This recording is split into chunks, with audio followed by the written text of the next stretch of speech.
So Matt, Jake told us that you only really had like 3 real weeks to train for this. What was that experience like, knowing that this was like your big chance to show everybody, hey, this is what I got?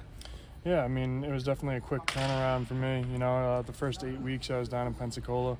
I had to really, kind of rehab it, get it back to, where I can start running and stuff like that. And yeah, he's correct on that. I only had like 3 weeks, made a quick turnaround, but, I was confident in my athletic ability to come out here and, perform. And I really wanted to do it at the combine, but I couldn't. So, I thought this would be a perfect time, have an extra month, kind of get ready and things like that. And, I felt really good about it. So. Was there ever a doubt of like, oh, I'm not at 100% today, like maybe I shouldn't, maybe I should save this? Did that ever cross your mind leading up to Pro Day? No, I mean, I got to show what I got, and I know, a lot of people were probably looking forward to me to going at the combine, but I told myself that, hey, Pro Day is probably the right time. And, I mean, it never really crossed my mind whether I was going to, not perform. No, I knew I was going to come out here and do something, whether that was just position drills or bench or whatever. So, I wanted to perform for everybody. Is your foot 100% or close to it? I don't think it's 100% yet. It's still very stiff. Still needs a little bit to go.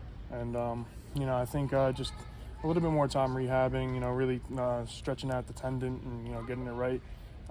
It's a pretty serious. I like to think it's a pretty serious injury. Like as much as a toe is kind of insignificant, it plays a big role, and it's hard to get back, especially in your big toe. So.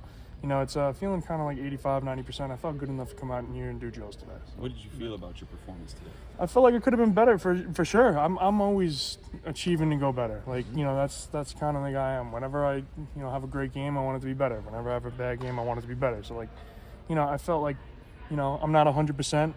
Maybe I started off a little slow with the run blocking or whatever.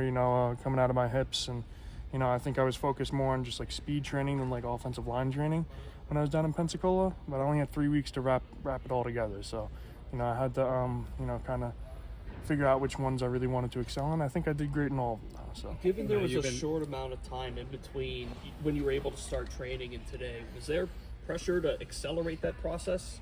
And did you accelerate that process? For sure. I mean, seeing all the numbers at the combine and, what the expectation is for, the tackles and the guards and how good of an offensive line class it is, I think, there was kind of an expectation for me to do well here, and I think I did. I think, having a good vertical, having a good 40, and, having good position drills, I think, it kind of weighed in after the combine. I told myself, I'm going to have to push myself here. It wasn't easy, getting up every day and, having to train till this upcoming week, it was tough, but, I got it done, and still going to be rehabbing and stuff, and still feel good. With that said, do teams acknowledge that you're coming off of a foot injury and haven't been able to work out or practice much? For sure. I've had discussions with them telling them, hey, I've only started training 3 weeks ago. I told everybody I'm not trying to break records here today. I'm just trying to check boxes. And I think I did that. Show teams that I'm healthy, show teams that I'm ready to go, and I think that's what I did.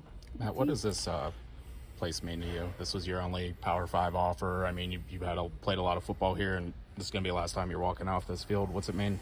It means everything. I mean, the University of Pittsburgh gave me an opportunity to make a career out of this, and gave me an opportunity to come here and play football. Coming from Long Island, which, the football isn't so great out there, it means everything being able to represent this university at the next level.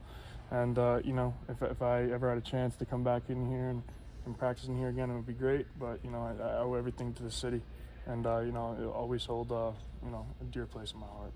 Have NFL teams been seeing you more as a tackle or a guard or both? I think both. Some teams have asked me, what side would you like to play? Would you like to play inside? So I'd say, I'll play wherever. And I've told them that, I can play left, I can play right, I've played guard, I've played, a week of center. So, I like to bounce all over the place. I imagine shuffling around during your career could be challenging. How do you think, though, that's given you? Do you think it's given you an advantage now, draft time? For sure. I mean, my versatility definitely has given me an advantage, over some people who have, just predominantly one side. Having the ability to bounce from the right to the left, it's a new position. And it's something that I picked up quickly, and I give it to, like I always say, my old offensive line coach, Dave Warbley.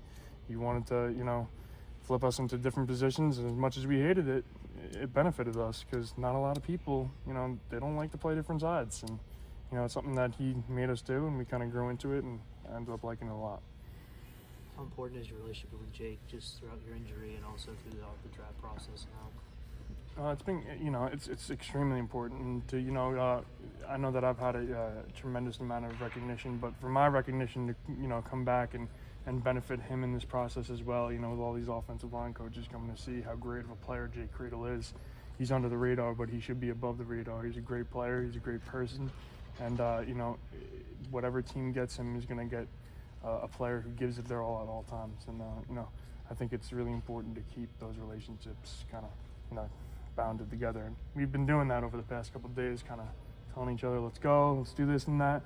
And like I said, he's under the radar right now, but I hope that, me bringing in these guys, he'll be above the radar now because he's a fantastic player.